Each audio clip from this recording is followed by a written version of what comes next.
Arsenic, the inheritance powder. The ancient Chinese were absolute masters of arsenic poisoning. They discovered that if you heated arsenic with sulfur and other compounds, you could create different colored powders, each with slightly different properties. White arsenic was tasteless and odorless, perfect for slipping into food. Yellow arsenic worked faster but was easier to detect. Ancient Chinese assassins would even put arsenic in the ink they used to write letters, knowing that officials would lick their fingers while reading. Imagine dying because you had the ancient equivalent of a bad paper cut habit. Hemlock, the philosopher's exit. Now let's talk about hemlock, the poison that killed one of history's most famous philosophers. Socrates was executed in 399 BC by being forced to drink a cup of hemlock tea. Hemlock contains a neurotoxin called conein that basically shuts down your nervous system from the bottom up. First, your legs go numb, then the numbness spreads upward, paralyzing your muscles as it goes. Eventually, it reaches your chest and you suffocate because your breathing muscles stop working. But here's the terrifying part, your mind stays completely clear the entire time. Socrates reportedly spent his last moments calmly discussing philosophy while his body slowly shut down. The ancient Greeks used hemlock for executions specifically because it was considered a civilized way to die. You remain conscious and could say your goodbyes, unlike being stabbed or strangled. Ancient Greece actually had a whole pharmaceutical industry around hemlock. They grew it in special gardens and had trained pharmacists who knew exactly how to prepare it. Too little and the prisoner would just get sick. Too much and they'd die too quickly, which was considered undignified. They aimed for about an hour from drinking to death. That's the kind of precision that makes you realize ancient poisoners were basically evil chemists. Aconite, the queen of poisons. Moving to ancient India, we need to talk about aconite, also known as wolfsbane or monkshood. This plant is so toxic that just handling it can make you sick. Ancient Indian texts describe aconite as the queen of poisons, and they weren't exaggerating. Aconite contains toxins that mess with your heart's electrical signals. Your heart starts beating irregularly, your blood pressure drops, and you feel like you're being stabbed with ice picks all over your body.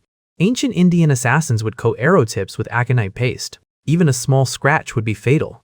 But here's where it gets really interesting. Ancient Indian medicine also used aconite as a cure for various ailments. The difference between medicine and poison was literally just the dose. Ayurvedic physicians would prepare extremely diluted aconite preparations to treat joint pain and fever. One wrong calculation and your patient became your victim. Ancient medical texts spent pages and pages describing exactly how to prepare aconite safely, which tells you how dangerous this stuff was. Strychnine, the muscle freezer.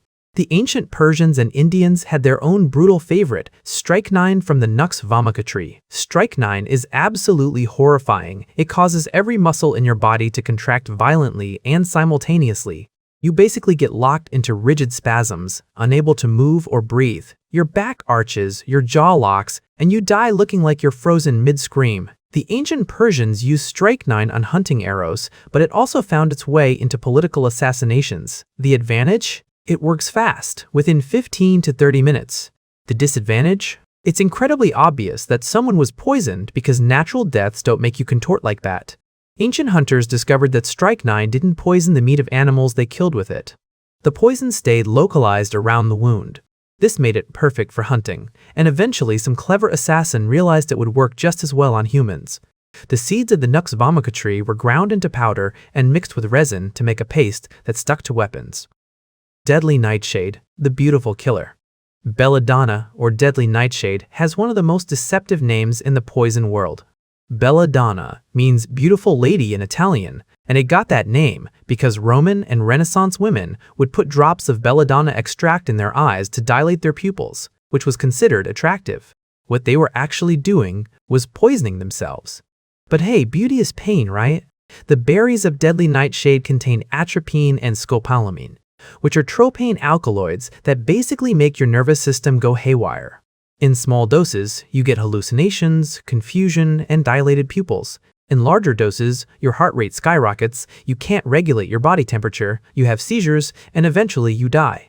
Ancient assassins loved belladonna because the hallucinations made it look like the victim had gone mad before dying. People would blame demons or divine punishment rather than poison. The Romans were particularly fond of using belladonna in wine. The bitter taste of the poison was easily masked by strong Roman wines, which were often mixed with honey and spices anyway. Emperor Augustus allegedly survived multiple belladonna poisoning attempts, probably because he had developed a tolerance by taking small doses regularly. This practice of taking tiny amounts of poison to build immunity was called Mithridatism, named after King Mithridates who was paranoid about being poisoned. Curare, the silent paralyzer. Indigenous peoples of South America discovered one of the most sophisticated poisons in the ancient world, curare. This wasn't one plant, but a mixture of several plants, and the recipe varied by tribe and region. The active ingredients are alkaloids that block the signals between your nerves and muscles. You become completely paralyzed, but remain fully conscious. Your eyes can move, you can think clearly, but you can't move a single muscle. Eventually, you suffocate because your diaphragm stops working. Ancient South American hunters would spend days preparing curare. They'd boil down various plants and vines, reducing the mixture to a thick paste that they'd coat on blow darts and arrows. The poison had to be prepared perfectly. Too weak and the animal would escape. Too strong and it would die too quickly before they could track it. What makes curare fascinating is that it's not toxic if swallowed, only if it enters the bloodstream. So hunters could safely eat animals killed with curare arrows. European explorers who encountered Curare couldn't believe what they were seeing. Animals would be hit with a tiny dart and within minutes would collapse, fully conscious but unable to move. The explorers tried to buy the recipe, but indigenous tribes guarded it carefully. It wasn't until centuries later that scientists finally figured out how curare works. Cobra venom. The royal executioner. Ancient Egypt and India both used cobra venom as a method of execution and assassination. Cleopatra herself allegedly committed suicide using a cobra bite, though historians debate this. Cobra venom is a neurotoxin that causes paralysis, respiratory failure, and death. But here's the clever part. Ancient poisoners figured out how to extract and preserve cobra venom to use as a poison. They would provoke cobras to bite into a cloth or leather stretched over a bowl. The venom would drip into the bowl and could then be dried and stored as a powder. This powder could be added to drinks or food, though it was less effective when ingested than when injected. Some assassins would coat needles with venom and accidentally scratch their targets. The Egyptians considered the cobra sacred, associating it with royalty and divine power. Being killed by a cobra was seen as an honorable death for nobles, which is why it was reserved for high-status executions. The venom causes difficulty breathing, drooping eyelids, blurred vision, and eventually paralysis of the breathing muscles. Death could take several hours, during which the victim remained conscious. Mercury, the slow death. Ancient Chinese alchemists were obsessed with mercury. They believed it was the key to immortality, which is darkly ironic because mercury is incredibly toxic. Chinese emperors would consume mercury-based elixirs of life and die from mercury poisoning, but their advisors would blame other factors and keep prescribing mercury. This went on for centuries. Mercury poisoning is insidious because it accumulates in your body over time. Initial symptoms include tremors, insomnia, memory loss, and mood swings. As it progresses, you get kidney damage, respiratory failure, and eventually death. Ancient Chinese records describe emperors displaying erratic behavior, severe mood swings, and paranoia before dying. These were all symptoms of mercury poisoning, but nobody made the connection. The ancient Romans also used mercury, though they were more aware of its dangers. They would force slaves and criminals to work in mercury mines, knowing it was essentially a death sentence. Mercury vapor is particularly toxic, and miners would develop symptoms within months.